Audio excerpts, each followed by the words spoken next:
Hello viewers, welcome back to my channel. আশা করি সবাই খুব ভালো আছে। আজকে আমি সাউথ দিয়ে একটা রেসিপি তৈরি করব। এই সাউরের রেসিপি একদম নতুন হতে চলেছে, অবশ্যই পুরো রেসিপি দেখুন। সাউরের এই নরম অংশটা নিয়ে নেব। রেসিপির পরিমাণ মতো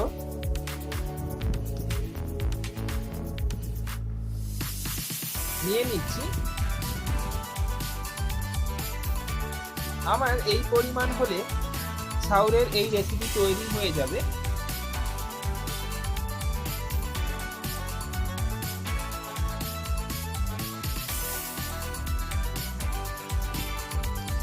আমি আমার রেসিপির পরিমাণ অনুযায়ী এটি নিয়ে নিলাম।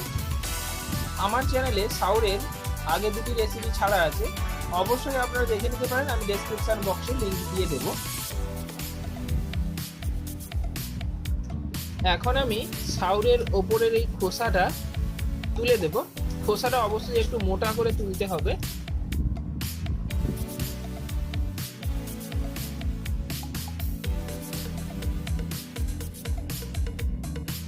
বন্ধুরা, আপনি যদি আমার চ্যানেলে নতুন দর্শক হয়ে থাকেন, অবশ্যই চ্যানেলটিকে সাবস্ক্রাইব করে পাশে থাকা বেল বাটন ক্লিক করে দিন, যাতে আমার পরবর্তী ভিডিওগুলো আপনাদের কাছে সবার প্রথমে নোটিফিকেশন চলে যায়।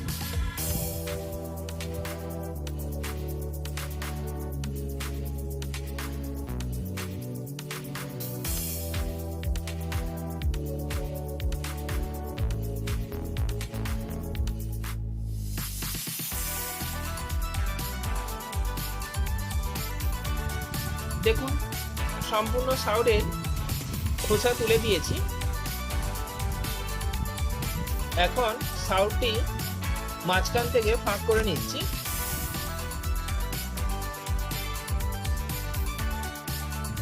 সাউরটিকে সেদ্ধ করার মতো করে তৈরি করে নেব। দেখুন, এভাবে ফাঁক করে দিয়েছি যাতে সেদ্ধটা খুব ভালো হয়। ভিডিওটি সম্পূর্ণ দেখুন। যদি ভালো লাগে অবশ্যই লাইক করুন, শেয়ার করুন, কমেন্ট করুন। যদি আমার চ্যানেলের কোনো ভিডিও দেখে আপনাদের তৈরি করার সময় কোনো সমস্যায় পড়েন, অবশ্যই আমাকে কমেন্ট করুন। আমি আপনাদের যতটা পারবো সাহায্য করব। এখন এটা আমি সেদ্ধ করে নেব। 3 থেকে 4টে সিটি দিয়ে নেব।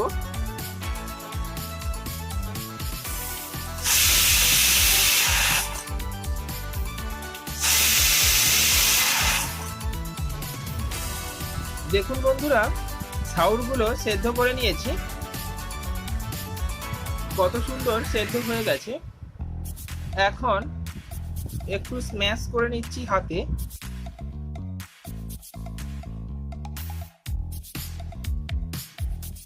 কিছুটা ঠান্ডা করে নেব। সাউরের এই রেসিপি তৈরি করার জন্য এখানে আমি মশলা হিসেবে নিয়েছি মেথি পাতা, ভেজে গুঁড়ো করে নিয়েছি। এখানে আমি ধনিয়া, জিরে ও গোলমরিচ একসঙ্গে সমপরিমাণ নিয়ে ভেজে গুঁড়ো করেছি। নিয়েছি শুকনো লঙ্কা, ভেজে গুঁড়ো করেছি। এখানে আমি কিছুটা আদা ও 2টো কাঁচা লঙ্কা নিয়েছি। এগুলো আমি সাউরের সঙ্গে পেস্ট করে নেব। এখানে আমি নিয়ে নিচ্ছি কিছুটা পরিমাণ কালো জিরে।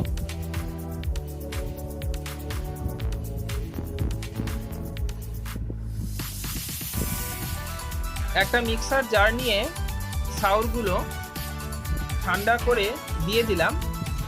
সঙ্গে দিয়ে দিলাম আদা কুচি ও কাঁচা লঙ্কা। এখন ভালো করে এটাকে পেস্ট করে নেব।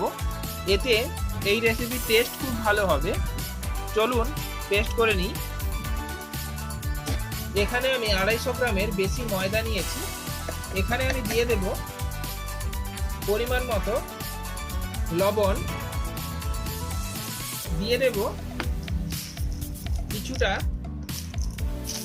চিনি। এতে দিয়ে দিলাম গুঁড়ো লঙ্কা, কালো জিরে,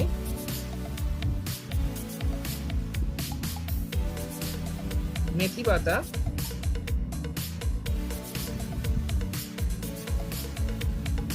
দিয়ে দিলাম ধনিয়া জিরের গুঁড়ো, সঙ্গে গোলমরিচ রয়েছে।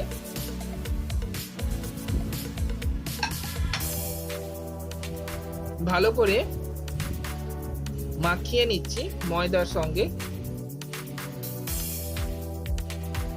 এবার এতে ময়ামের জন্য দেব তেল। সাদা তেল এখানে ব্যবহার করছি।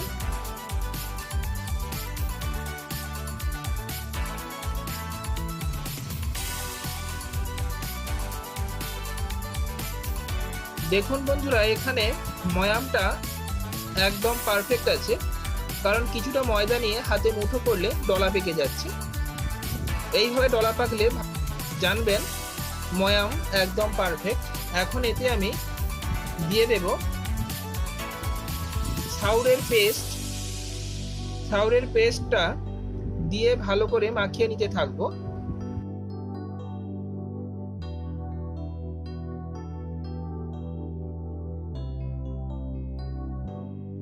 এই মণ্ডটিতে কিছুটা তেল আমি সাদা তেল মাখিয়ে একটু দেবে, আধ ঘন্টার জন্য রেখে দেব ঢাকনা দিয়ে। আধ ঘন্টা পর এই ঢাকনা খুলে দিলাম। কিছুটা দেবে নিচ্ছি।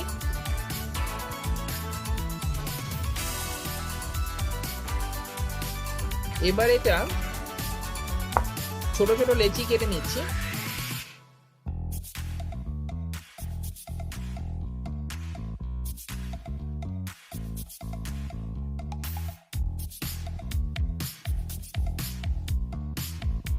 10 কিচেন মানেই নতুন নতুন রেসিপি। অবশ্যই চ্যানেলটিকে সাবস্ক্রাইব করতে ভুলবেন না, পাশে থাকা বেল বাটন অবশ্যই ক্লিক করবেন, যাতে আমি যখন নতুন ভিডিও আপলোড করব আপনাদের কাছে সবার প্রথমে নোটিফিকেশন চলে যায়।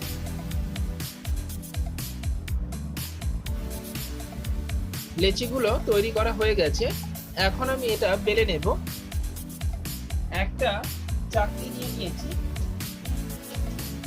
এতে কিছুটা তেল দিয়ে দিলাম। ওই বেলনিতে তেল মাখিয়ে নিলাম। এতে এবার একটা করে লেচি দিয়ে দিচ্ছি। লেচিগুলো এখন ভালো করে বেলে নেব।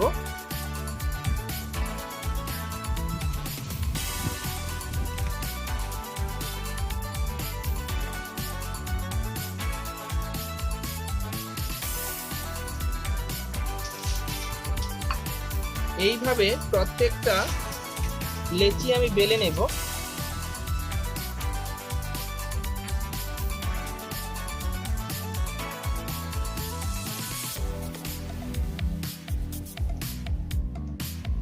একটা কড়াই গরম হতে বসিয়েছি। কড়াই গরম হয়ে গেলে এতে একটু বেশি পরিমাণে তেল দিয়ে দেব, কারণ আমি তৈরি করছি আজকে শাওরের কচুরি। তেল গরম হয়ে গেছে, এতে আমি দিয়ে দেব বেলে রাখা কচুরিগুলো।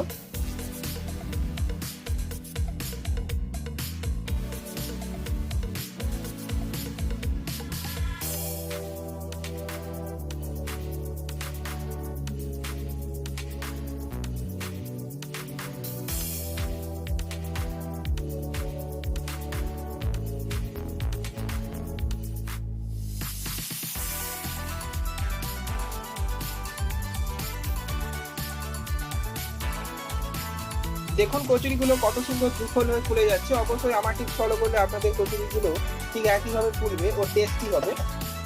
এইভাবে আমি প্রত্যেকটা কচুরি ভেজে নেব। এইভাবে আমি প্রত্যেকটা কচুরি ভেজে নেব।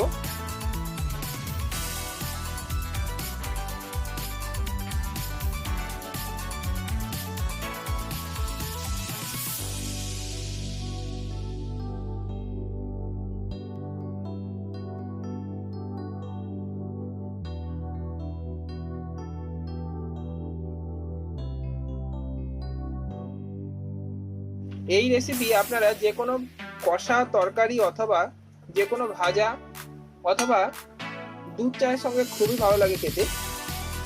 আপনারা আপনাদের পছন্দ মতো এই রেসিপি খাবেন। ভালো থাকুন, সুস্থ থাকুন, দেখা হবে অন্য কোনো ভিডিওতে।